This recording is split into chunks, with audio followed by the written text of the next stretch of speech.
Assalamualaikum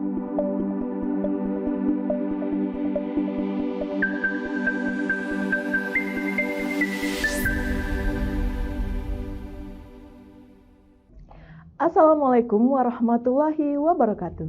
Kembali lagi bersama Ibu Wardatul Khairah, guru SMP Negeri 5 Padang Panjang, dengan mata pelajaran Seni Budaya. Nah, kali ini kita akan membahas materi yang ada di kelas 8 dengan judul Tari Tradisional dengan menggunakan unsur pendukung tari sesuai iringan. Seni tari bisa dikatakan sebagai bagian dari kebudayaan yang ada pada setiap negara, termasuk Indonesia, di mana seni tari di Indonesia sangat beragam dan sudah turun-menurun, serta memiliki ragam gerak tari maupun iringan tari, tradisi yang menonjolkan kekhasan daerah masing-masing. Saat melihat seni tari, pasti selalu identik dengan gerakan karena seni tari itu sendiri. Nah, yang merupakan sesuatu kegiatan seni yang sangat fokus yang ada pada seni tari selalu berirama dan berpola, baik itu diiringi musik atau tanpa iringan musik. Nah, kali ini mari kita lihat peta konsep yang bakalan kita bahas. Yang pertama, kita akan membahas pada tari tradisional, di mana yang pertama ragam gerak tari tradisional, kemudian bentuk penyajian tari tradisional klasik dan kegiatan. Yang ketiga, iringan tari tradisional. Yang keempat, tata rias busana dan properti. Tari tradisional merupakan tari yang tumbuh dan berkembang dalam suatu masyarakat yang kemudian diturunkan dan atau diwariskan secara terus-menerus dari generasi ke generasi. Tari tradisional juga merupakan hasil ekspresi manusia akan keindahan dengan latar belakang atau sistem budaya masyarakat pemilik kesenian tersebut. Nah, dilansir dari Outstatic Indonesia dari tradisional, tari tradisional adalah tarian yang merupakan perwujudan budaya di suatu daerah. Indonesia memiliki lebih dari 300 jenis tarian tradisional di berbagai daerah. Nah, karya tari yang dihasilkan sangat sederhana, baik dari sisi gerak maupun busana ataupun iringannya. Nah, pada ragam gerak tari tradisional ini, gerak tari perubahan posisi atau sikap anggota badan pada saat menari, tarian ini merupakan unsur utama pada tari. Nah, gerak itu apa? Gerak merupakan salah satu unsur utama tari. Pada gerakan tari, pengelolaan keindahannya dibagi menjadi gerak stilatif dan distortif. Maka gerakan itu akan terlihat indah ketika kita akan menstilirnya. Nah, gerakan stilatif itu merupakan gerak yang telah mengalami proses pengolahan yang mengarahkan kepada bentuk tari yang indah. Sedangkan gerak distortif yaitu pengolahan gerak yang telah melalui proses perombakan dari aslinya dan merupakan salah satu proses stilasi. Dilansir dari buku koreografi seni tari berkarakter tahun 2019 oleh Arina, gerak tari dibedakan menjadi dua.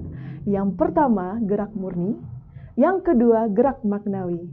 Nah, apa itu gerak murni? Gerak murni adalah gerakan penari yang tidak memiliki arti tertentu. Contohnya, menggelengkan kepala, mengayunkan tangan yang tidak ada unsur memiliki arti tertentu. Nah, yang kedua, gerak maknawi. Gerak maknawi merupakan gerak yang mengandung arti atau maksud tertentu. Ragam gerak pada tari tradisional yang banyak digunakan imitatif dan ekspresif, menirukan emosi dan kegiatan atau tingkah laku manusia. Contoh tarinya, tari yang diperagakan dengan gerak mencangkul, gerak menanam padi, dan lain sebagainya. Nah, apa itu ragam tari tradisional tersebut? Apa aja ragam geraknya? Itu ada 3 macam. Yang pertama, ragam gerak tari klasik, yaitu gerak tari yang banyak menggunakan gerak murni dan gerak ekspresif serta imitatif atau yang telah dilansir oleh dan diperhalus oleh koreografernya. Nah, tema gerakannya bagaimana? Nah, tema temanya juga menggunakan menirukan kegiatan dan tingkah laku manusia. Contohnya, tari reok Ponegoro, tari jejer ganggu, dan tari remo dari Jawa Timur. Nah, tari bekasa kembang dari Kalimantan Selatan. Yang kedua, ada ragam gerak tari kerakyatan, di mana gerak tari tersebut banyak menggunakan imitatif dan gerakan ekspresif. Contoh gerakannya ada pada tari serimpi dari Jawa Tengah dan tari retno dari Jawa Timur. Yang ketiga, ada ragam gerak tari kreasi baru, yaitu gerak tari yang dibentuk dari paduan beberapa ragam gerak tari tradisional sehingga menjadi bentuk baru yang telah distilasi. Nah, apa aja contoh tarinya? Yang pertama, ada tari merak dari Jawa Barat, kemudian tari kultulan dari Jawa Tengah, dan tari manurung rawa dari Bali.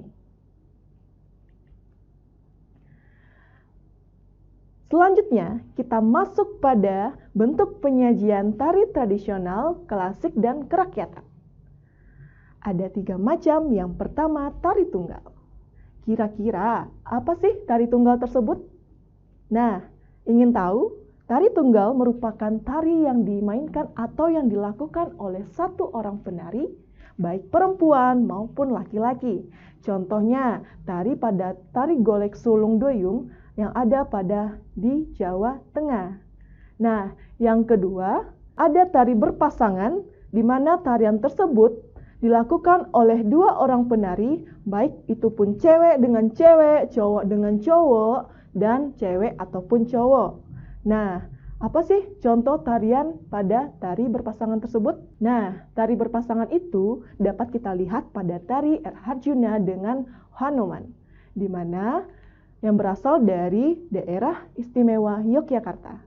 Tarian tersebut merupakan tarian salah satu bagian dari kesenian cepet yang berada di grup Putra Amarta, yang menggambarkan seekor kera putih yang mempunyai karakter antagonis dan protagonis, yaitu baik hati dan gagah. Kemudian ada yang ketiga, itu tari kelompok, di mana tarian tersebut merupakan tarian yang dilakukan atau diperagakan oleh lebih dari 3 orang penari. Nah, contohnya apa aja?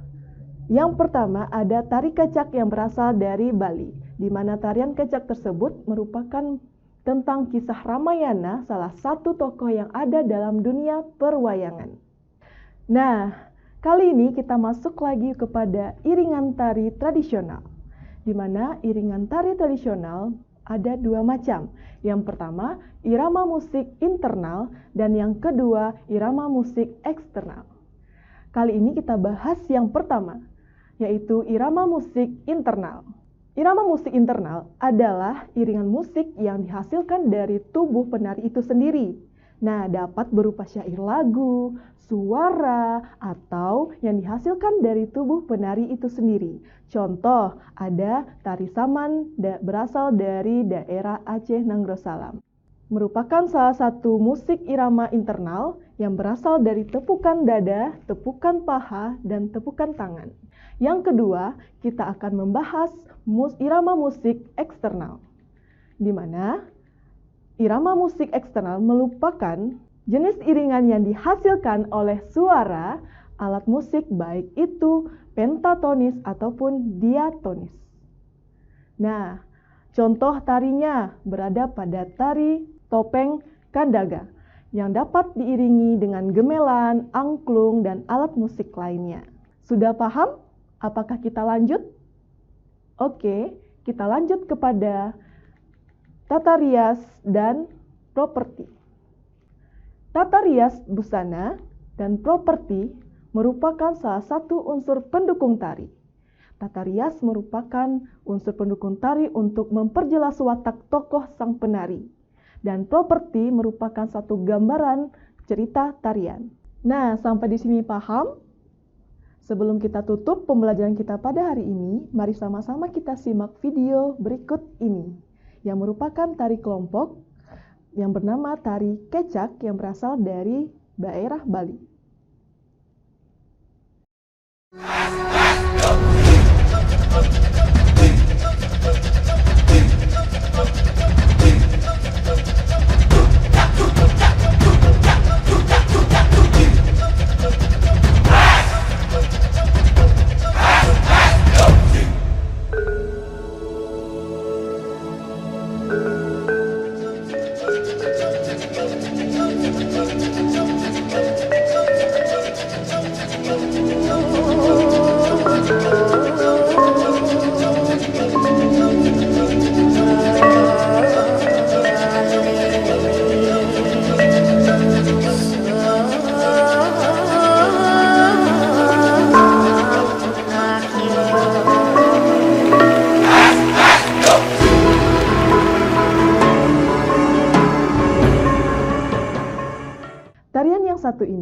menceritakan tentang kisah Ramayana, salah satu tokoh yang ada di dalam dunia perwayangan.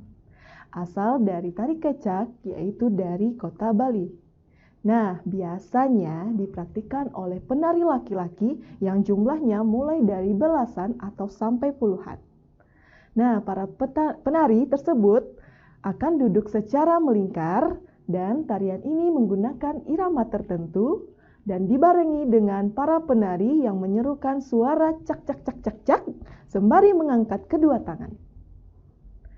Penting untuk diketahui bahwa gerakan tersebut merupakan gerakan menggambarkan barisan kera yang membantu Ramayana saat dirinya melawan Rahwana. Dalam menampilkan tari kecak, ada penari lainnya yang memerankan beberapa tokoh seperti Rama, Sina, Hanuman, Rahwana, Sungriwa, dan lain sebagainya. Sementara itu, para penari biasanya menggunakan kostum dengan terbuka dan bawahannya dari kain salendang. Nah, kain tersebut memiliki motif petak-petak dan di make up dengan cara make up antagonis dan make up pesimis. Oke, sampai di sini dulu pembahasan kita kali ini. Sampai jumpa di video pembelajaran selanjutnya. Assalamualaikum warahmatullahi wabarakatuh.